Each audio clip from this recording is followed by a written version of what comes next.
Decodificando o DNA, com Maiana Zatz. A professora Maiana Zatz nos conta que temos avanços no entendimento de como o cérebro envelhece e como parar esse processo. Cientistas da Universidade de Luxemburgo acabam de publicar uma pesquisa muito interessante na revista Cell sobre o rejuvenescimento de células-tronco no cérebro, por enquanto é de camundongos. Só recordando, todos nós nos originamos de uma primeira célula-tronco formada pela união do óvulo e espermatozoide. Essa célula, chamada de totipotente, começa a se dividir. Até a fase de 8 a 16 células, qualquer uma das células totipotentes, se implantadas em útero, tem o potencial de formar um ser completo. Mas o embrião continua a se dividir e depois de 5 dias temos já uma estrutura de 100 células, chamada de blastocisto. As células internas do blastocisto são chamadas de pluripotentes, isto é, elas têm o potencial de formar todos os tecidos do corpo, mas, se implantado em útero, não mais um ser completo. E a divisão das células-tronco continua e começa a se formar os tecidos e depois os órgãos. E uma vez diferenciadas, as células-filhas continuam diferenciadas. Isto é, células do fígado originam o fígado, de pele originam a pele e assim por diante. Bom, mas o que acontece com as células neuronais do cérebro?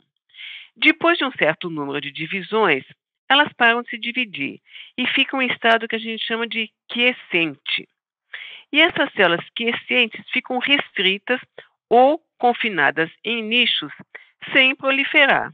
E o cérebro, então, não vai se renovando e vai envelhecendo. O que os pesquisadores descobriram? Então, primeiro, com a ajuda de modelos computacionais, eles investigaram como essas células interagiam com outras proteínas que determinam que elas ficam em estado de quiescência.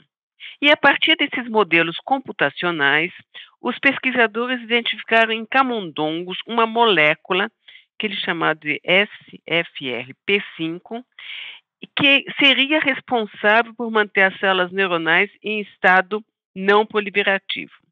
Mas tudo isso era predição teórica, que precisaria ser comprovada na prática. E como que eles confirmaram essa hipótese? Primeiro, eles testaram no laboratório em linhagens neuronais. E eles mostraram que ao bloquear a ação desse gene, esse gene FRP5, as células neuronais dormentes voltaram a se dividir, a proliferar. E o próximo passo foi comprovar em vivo, isto é, em camundongos idosos. E novamente a hipótese foi comprovada. As células-tronco neuronais dos camundongos idosos tornaram-se tão ativas como a dos animais jovens. Isto é, os pesquisadores conseguiram rejuvenescer o cérebro dos animais velhos.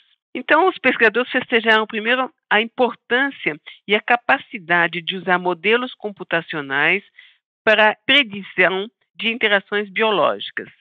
Isto é, comprovando que a interação entre os bioinformatas e os biólogos é cada vez maior. Por enquanto, foi só em camundongos, mas se for possível conseguir isso em humanos, seria fantástico, principalmente para pessoas que têm doenças neurodegenerativas, como Parkinson, doença de Alzheimer ou o próprio envelhecimento. Mas não só. Ter um cérebro jovem e sabedoria que vem com a idade seria o melhor dos mundos. A professora Maiana Zatz, colunista da Rádio USP, conversou comigo, Luísa Caires. Decodificando o DNA, com Maiana Zatz.